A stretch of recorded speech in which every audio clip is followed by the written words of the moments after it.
What is going on, you guys?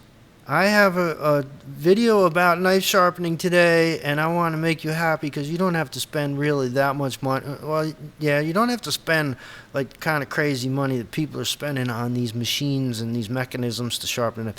Absolutely, you do not need to do that, okay?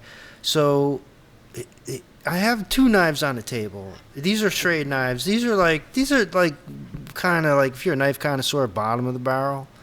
But if you're a normal person, you're like, wow, you paid a lot of money for a knife. All right, so what we have here is it's the Schrade SCHF42, SCHF42, right? And then we got the HGF42D. So you see, the only difference is the D at the end of this, right? That's because this knife was made first because this was like Schrade was like, oh, let's make a full, what do you call this thing? I forget what you call it. Where the full blade, unlike this, this, right, where part of it is this cut and then it's like comes down and then it's got a little curvature in there. This is just a straight knife. So this is, what do we call that? Holy cow, man, I'm blanking. And I know it's like a big deal in the knife people thing. See, this is how disconnected I am. These are both straight whatever. You guys are gonna kill me, and I'm welcome to it, man. But anyway, here's the point. People didn't like trying to deal with this knife because it was hard to sharpen. Right? See that curve in there? I love that curve. I think that makes this knife. I think that's why I think whoever designed this, what is this, Griffin? There's a whole story behind all this stuff, but I'm here to talk about how I sharpen knives, okay? You want to look into this knife, but there is a story behind this, right? Because, okay, so this guy designed this knife, and I love this. The curve I love, okay? But people were complaining, oh, we can't sharpen the knife. Because even the expensive-ass sharpeners, you would have an issue getting to this curve. And this curve is, like, right where, like, if you're you need, it's a sweet spot in the knife. It's because it's a cool knife, right? So this was creating mental problems for people. So people were like, oh, I can't do that, and I now want a nice knife by, I guess, what this guy's designed. He designed it. So then they came out with this knife, right, the 42D. So look, no curve. It's essentially the same knife, I think, generally, except this one has the curve. So, all right. So you kind of think about that, like, really? So this is a compromise. So I don't know what the special, first, when day one, this was the special knife because it was like just cool, right? And then they came out with this, and then it's like, oh, this is the knife, like what you buy for, like, disabled people, right? Oh, you can't deal with this shit. Here you go. Here's a knife that you can sharpen, man. And but now it's like the 13-year-old party Pepsi cake part. It's to me it's a cool knife. It's not silly, but it's a reaction to this knife. Okay, fine. I kind of dwelled on that a little longer than I needed to. Fine. My point is about sharpening knives, okay? So here's the thing, right? Now, you got if you're listening and you're not watching, this is part of the thing where you got to, like, see what I'm drawing, right? Because I'm going to draw something here, right? We all, like kindergarten draw time, I don't know, some kind of thing like that. Let me try to get myself together here. Get my drawing, whatchamacallit's going on. All right, so now you get these expensive kind of let me get the nice knife that everybody likes. Okay, this is a different knife, right? You guys know this if you're a knife guy. Whatever. Same deal. The straight knife edge. Now, the thing is that you can get these expensive things that basically some of them will sit on a pivot, right? And then you'll adjust the angle somehow, like this way. You'll adjust the angle this way somehow as it comes across. Whatever. This will have like some kind of block on it, like abrasive, or I don't know exactly because I never even bothered with it, and then maybe it'll pivot down here, or maybe I don't know how they all work, but I know they're expensive, and then they have all these special inserts and all this kind of stuff, right? Forget that. Forget all that. Okay, now here's the thing. Well, hold on to it in your mind if you want. Actually, do hold on to it, right? So, what's the point? What do those knives do? So now, if we take a knife, I need a shorter knife because I can't stick it at the camera. We look at a knife like this, right? Let's pretend we're looking at the knife, just the blade, like that. Okay. What are we going to see? We're going to see something that looks kind of like, it's exaggerated. I know it's not perfect, but something that looks kind of like that, right? Okay, and what these things will do is they will, and there's a center line, right, of the knife, and then these things will sit here, and then maybe they'll have like a block that sits on a pivot. Ow, I just cut myself. I gotta be careful. The knives are pointing at me. I just cut myself somehow. All right, anyway, brilliant. Anyway, and they'll have some kind of pivot over here, right? And this will sit, and then you'll just move this back and forth on the knife, right? So that's the theory. And then you get this ideal point, and you do it on both sides, and everybody's happy, and everything's good, right? Now, that's fine, and it works, obviously, because they make money, right? But let's look at the knife blade. What are we trying to do, right? There's people who will argue and talk about, this angle here, or actually the angle from the center, right, to this angle actually inside here is what people will talk about, or angles just in general, right? And then you always end up with this artifact on the outside, this thing, and that's like sort of a sign like that you're sharpened consistently and good, right? All right. So now I look at that, and then you get this point. So now I say that's a lot of work for something that nature. Now this philosophy, all your problems can be solved. You look at nature, technical problems, right? So what is nature? And let's think of something. Let's think of a cat, a hawk, a bear. Okay, what does nature do to do sharp shit with those things, right? Nature does this. It does this. It creates a claw of some kind, right? Maybe there's another claw, but anyway. So nature. And this thing right here, if you ever been scratched by any one of those animals I just mentioned, this ain't no joke. This is sharp.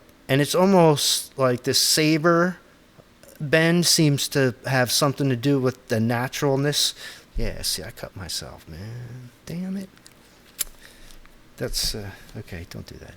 Anyway, so you got this claw coming out here, right? This badass out of nature, just like nobody's talking to anybody. Now we don't see any kind of weird aberrations on the edge, right? So now what does this translate? So let's get rid of that. Let's get out of here. So let's go back to our knife. Now what I'm saying is that if you look at any one of my knives head on, you won't see what we just saw with the professional. You're going to see this. You're going to see something that looks like this. Okay? So this is sort of a derivative of what you saw on the claw. But see, the professional, so unquote, unquote guys, see, they'll never get, like, this will never get a flat. This will always be sort of tangential, right? Because there's never really a flat, only for one stroke, right? So if I'm sharpening something and I'm like, sharpening it like this, my strokes are going to be inconsistent. But that's exactly what nature depends on to keep this sharp. So I'm not worried about. And remember, when you have this thing with these ridges here, you just see that and say, oh, that's an indicator that I got consistent shots, which is going to give you a good sharp point. I'm not taking that away. But these things here at the edges are an impediment to cutting. I mean, that's the whole reason we like a flat knife, right? We don't like edges coming up on our knives getting in the way when we're cutting, right? Usually. Well, pretty much always, unless you're splitting wood. But even down at the edge of the knife, at the tip of the edge of the blade, we don't want edges. We want what nature does. So what I'm saying is the very fact that you can't, okay, everybody gets that, right? So when I sharpen a knife, especially like one of these curved knives. And this is mature now, right? It's all profiled. It's kind of been sharpened. Let me put the cap on that bad boy. So when I sharpen a knife at this point, but it could be at any point in the sharpening process, I'm basically just looking for, I don't know what that angle is. I feel it. And I used to worry about 12 and a half or 23 and whatever, half of 40, 23 and a half is half of 45, all that stuff. I don't care about any of that. The fact that every swipe I do here, I know is a little different, right? It's going to be this way, this way. It's going to be slight. Actually, you'd be surprised how consistent your senses can keep things, and how consistently wrong you can be. But what you want to do is, what I do is I rely on the fact that every stroke is just slightly different. Because if that happens, then what I'm going to do is I'm going to get this nice, well, the straight curve that I'm looking for. Right, forget these boxes here. These have nothing to do with anything anymore because actually I don't. Right, but do that like 100 times across it, and because if you think about really what are you trying to do, right? Okay, let's get really to the nitty-gritty. What are we trying to do when we're getting a sharp point, right? Mathematically, what we're trying to do is we're trying to create this mathematical asymptote. I don't know if that's the right word. But basically, we're trying to create this point, this infinitesimal point, where these two lines converge. And that's how I think that nature does this with the, development of the claw. So just by the very use of this in the right situations makes it sharper. But of course, that's a piercing mechanism. This is a knife, so this has got an edge to it, right? So we're worried about this edge being nice and clean too.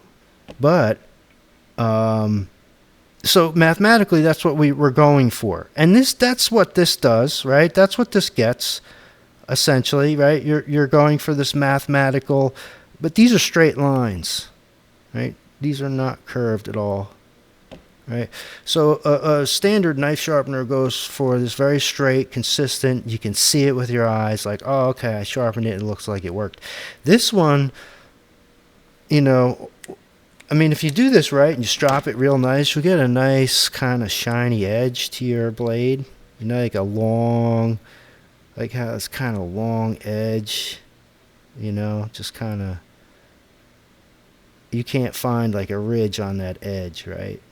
It's just boom.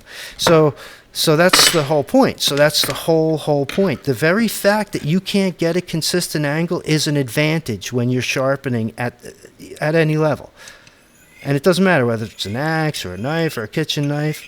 Now, notice the sharpening I'm doing here is I'm using this rounded thing because actually what I found is when I sharpen, I really want to tend to one infinitesimal point on the blade at any moment, right? If I use a flat blade, and I do use flat sharpeners, right? This is some well-known brand, I forget, but I will use see how that you can't really get confident that you're really getting there, whereas if you use this, you're getting every point.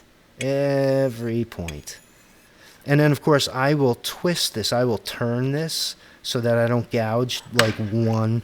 Like I'm never on one of these round rods. You just keep turning it. You always turn it so that you keep it nice and round. You don't create flat spots. But, of course, the pressure I'm putting on here is like nothing. It's very low pressure. And then, of course, it's ceramic, so it's going to mark up any table. So I always use some kind of cardboard work. But this is like flooring pad from Home Depot. So, I will just, and this is, of course, at the end of the sharpening process, right? This is when the blade is completely matured. And I can feel the sharpness. I can hear the now, right at this point, I consider this a very delicate edge, because there are burrs I can't see. So the first thing after I sharpen is I will very lightly just stroke it across this wood. and then I'll take off like the most delicate, smallest, tiniest, microscopic burrs, and then now I can get a little rough. Then I can really kind of gotta be careful, right? And okay, so let's see how that did. Let's see how this knife is doing. So okay, that's pretty sharp, right? That's pretty sharp, right? Okay, anyway, so the point is that you don't need any of this expensive ass stuff. You don't. Now here's I'm gonna take it one step further. There's this stropping, right, mechanism. Now the thing about, which is basically, it's just a piece of leather. This is from a belt. A piece of leather that I've rubbed some compound into a long time ago. Should probably refresh it. But before I do that, let me explain what happens with stropping and why it can really mess your knife up. Especially, see, at the very end of the process is when you can really ruin your blade. You can be beautifully sharpening all the way through, get up to this point where you really want to get it really sharp, and then that's where you ruin it. And that's where a lot of people get stuck. They can't get sort of over that hump. And that's because they stop treating the edge like you have to treat the edge delicately until you've deburred it. Okay, and especially in terms of sharpening, right? Once you get up there, you have to really very lightly. You're very lightly sharpening. I mean, it seems like you're not even doing anything, but you are. You really are. Okay, so the thing about stropping is, right, so let's take this, it's a piece of leather, but let's look at it this way, right, as a profile view as the knife gets strewn across it, right? So where the hell is my thing? Okay, so let's say this is the leather, right? So what'll happen is you'll get, if you press too hard in with the knife as you're stropping it, you'll get this indentation, right, into the leather. Now let's say I'm pulling it this way, right? So what am I doing? I'm destroying the blade right there. So the thing is when you're stropping, I mean, you're almost, I mean, sometimes it's like you're even pulling off the weight of the blade. You don't even want the weight of the blade. Right? That might be accurate for a big ass blade, but like for here, all right. So I'm just holding it on top of this. This is whatchamacallit, diamond. So I'm just gonna I want to get it all the way. I want to reach it all the way inside. So I'm gonna just strop it and very lightly, and I'm only gonna do this like. That's it, man. That's it. And then I'm going to do the same thing. I'm going to very lightly draw this across, and then I can dig in. Now the thing is, after you strop it, the blade should get much finer. It certainly feels fine. I don't have a bunch of hair, so you couldn't even see it even if it worked, right? So anyway. So, yeah, I guess that's okay, right? That's all right. Yeah. But the thing is that a nice clean blade, right, that doesn't get hung up. Anyway, so you don't need any of this stuff. You don't need any of this stuff, man. You need like this. I think I got 2 of these for like $16. This is I got like 40 feet of this shit at Home Depot for like, that wasn't cheap though. It's like maybe $40. Piece of wood I got from the backyard. This, I forget this well-known name. I just, sometimes I want a flat. And then all these other things, right? I just hit the thing. I got all these other things. I got this. This is a diamond, very flat. This is nice. This is really compact. You can slip it in. I got one of these guys over here. The diamond, I love the diamond. I almost don't have any stone. I either have diamond or ceramic. Right, and the diamond gets pretty fine. It never gets as fine as the ceramic. Look at this, I dropped this bad boy. The diamond never gets as fine as the ceramic, but you can get really fine with the diamond. You can get away with just doing diamond, but if you really, want that nice kind of super shine on the edge of and that long kind of like that lip, it's like a big, like the blade is like a big, it's kind of nice actually. how I drew and that's not, I didn't do that on purpose. It just happens to be the way. Yeah, see that? That's a little nicer. There's no ridge. It's just, anyway. So there it is, man. Does that cover it? My philosophy, the stropping, the straight versus the curved, I think so. Okay, so what it is it's a matter of you just doing what nature does, and nature is an iterative design. An iterative, what does that mean? That's just like what we do with software. We just iterate.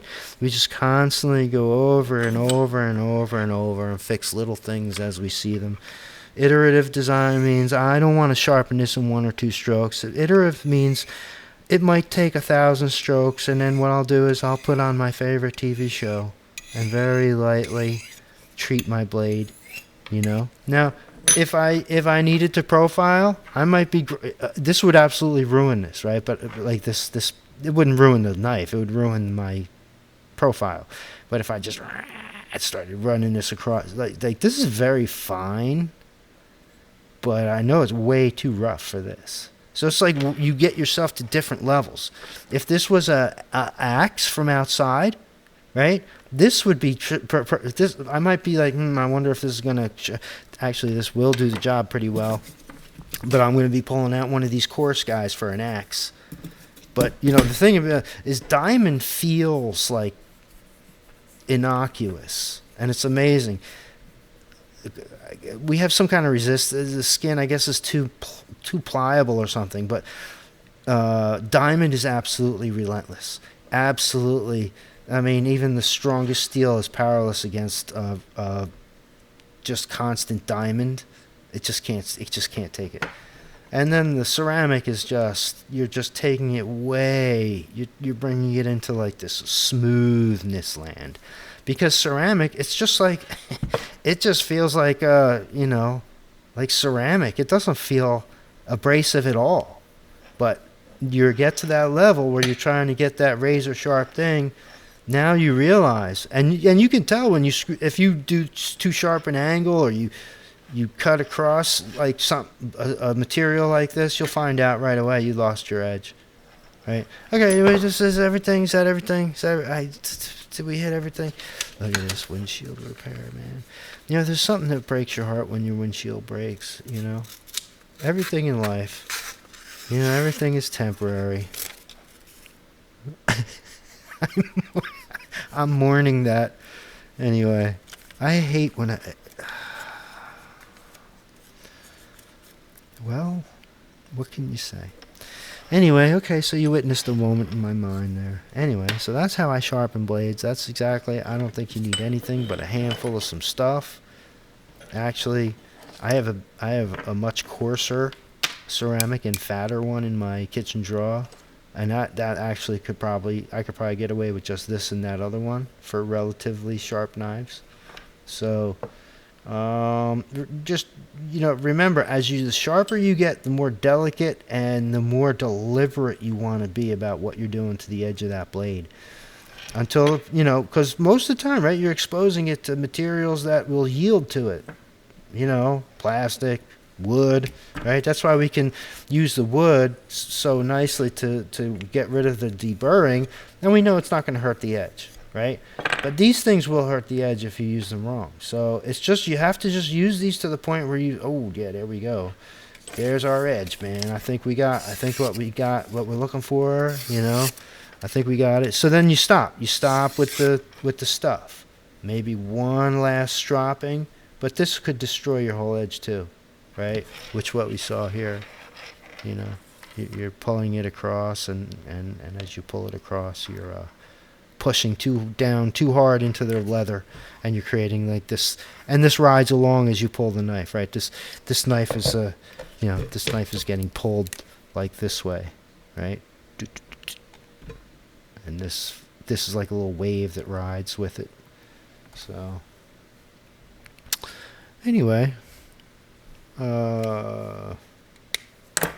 So there it is, man. There's my video. I don't know. I might not even be on the planet for too long. So I'm just making videos what I feel like making a damn video of, Hey, thanks for coming by, and I'll catch you somewhere in the future time.